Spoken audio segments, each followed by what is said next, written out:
Welcome back to the channel. Aaron here from the Bitcoin Bros. We're going to be getting into strategy, some Bitcoin news, Bitcoin Treasury company news. Stay tuned to the end.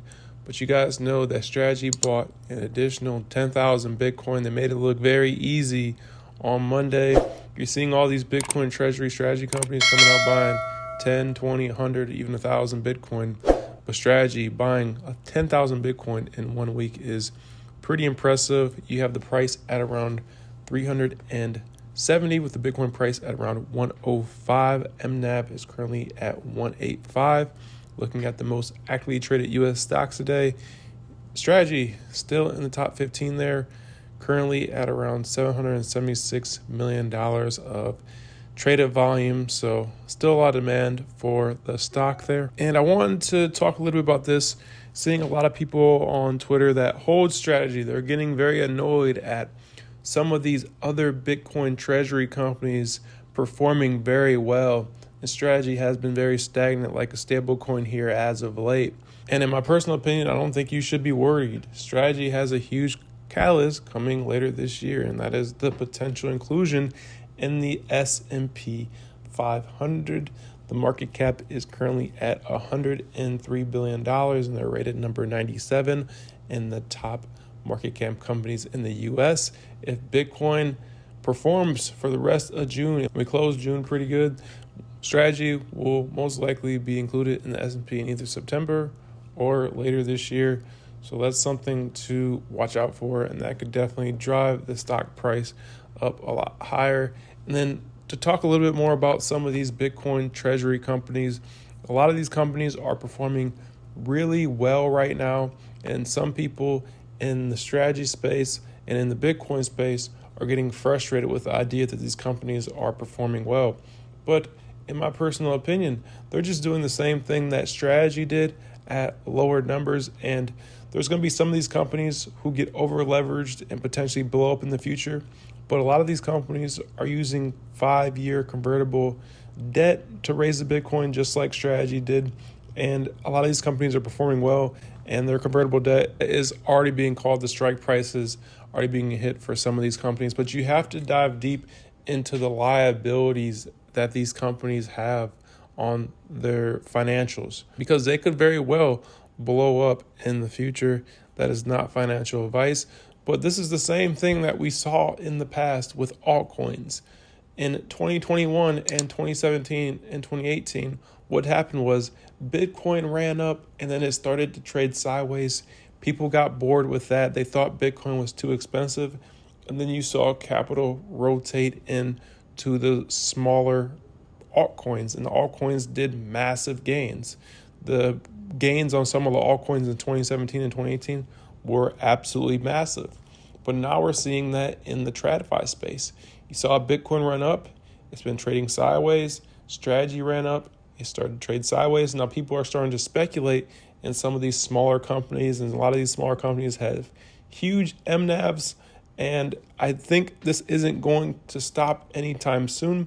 People are always going to speculate. And to be honest, guys, these companies are buying Bitcoin, the hardest asset in the world. And in my opinion, they're going to do very well, and they're going to be volatile. But if they have Bitcoin and they hold the Bitcoin for 5-10 years, these companies are going to perform better than the rest of the other companies that don't have Bitcoin. And if you think about it, all these companies are actually helping Strategy because they're helping the price of Bitcoin go up. They're taking Bitcoin out of the circulating supply and putting it into long-term cold storage. And as the price of Bitcoin goes up because of that, Strategy is going to benefit. So I wouldn't be selling my Strategy right now. Definitely keep hodling. In my personal opinion, it's not financial advice, but Strategy is still going to perform very well. It's still the biggest Bitcoin treasury company, and there's not any competition. Even with metaplanet and some of the other companies, they're going to do well, but they're not going to get as much BTC as Strategy has. But with that, let's go ahead and get into some of this recent news with what some of these strategy companies have been doing. You have altbg here. They just picked up another 182 Bitcoin for around 17 million.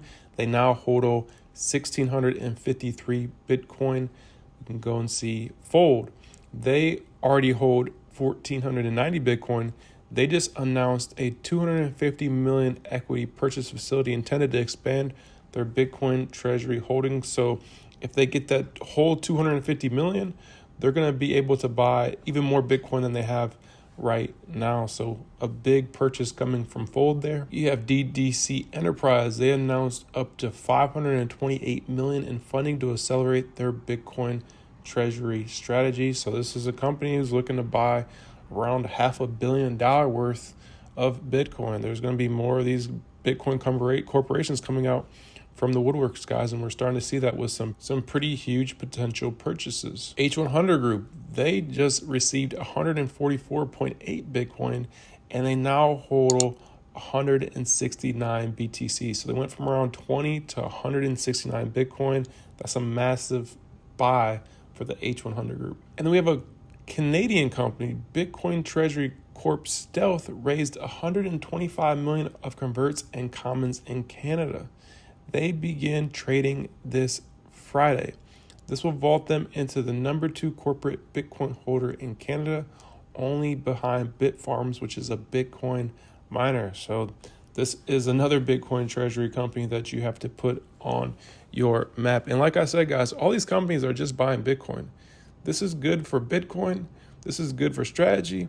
This is good for Metaplanet. This is good for all the companies that already have Bitcoin on the balance sheet. They're all helping each other if you think about it in that way. And then you have Vanity Coffee. They're stepping up and they purchased 20 Bitcoin. They now have 30 BTC. Looks like this is a company in Madrid there. Then you have Anap Holdings, Japanese company. They just added 31.21 BTC worth around 479 million yen, around 3 million USD to the treasury. They now hold 184 Bitcoin. And then Forbes is giving their Bitcoin update. They acquired 7.6539 Bitcoin, and their treasury is now around 32.89 BTC. And then a Canadian company, LQWD Technologies Corp, added 5 Bitcoin to the treasury. They now hold 166 Bitcoin. So it's hard to keep up with all these companies, guys. There are hundreds of these companies now, and a lot of these companies are performing really, really well. So you know what that's going to do? That's going to cause other companies to come in and want to put Bitcoin on their balance sheet. So we're seeing this all around the world. We saw this with MicroStrategy. They started it in the US. We saw other US companies like similar. Now there's so many putting Bitcoin on the balance sheet. We saw it with Metaplanet. They have been performing very well in Japan. Now we're seeing other Japanese companies. You go over to Europe and France, altbg, they were the number 1 performing stock in Europe this year. Now you're seeing other European companies get in.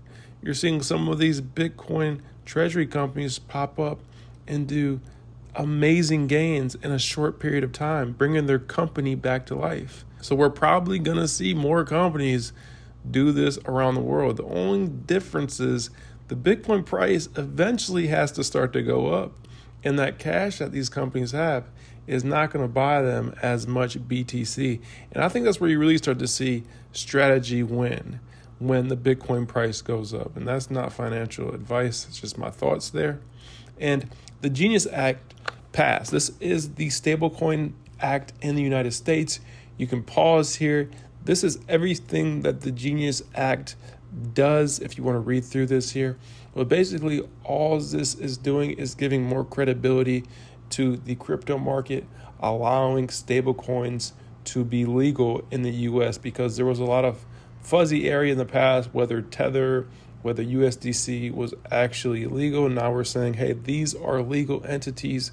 They can file with the SEC and they can do specific things to make sure that they're compliant. This is huge for the crypto market, and we're going to see a massive inflow into stable coins over the next 10 years, which is going to be great for Bitcoin. A lot of that money is going to flow back into BTC as well. And then just to give you guys an update on the Bitcoin ETFs, people are still purchasing the ETFs. You can see the massive inflows that we've had since June 9th.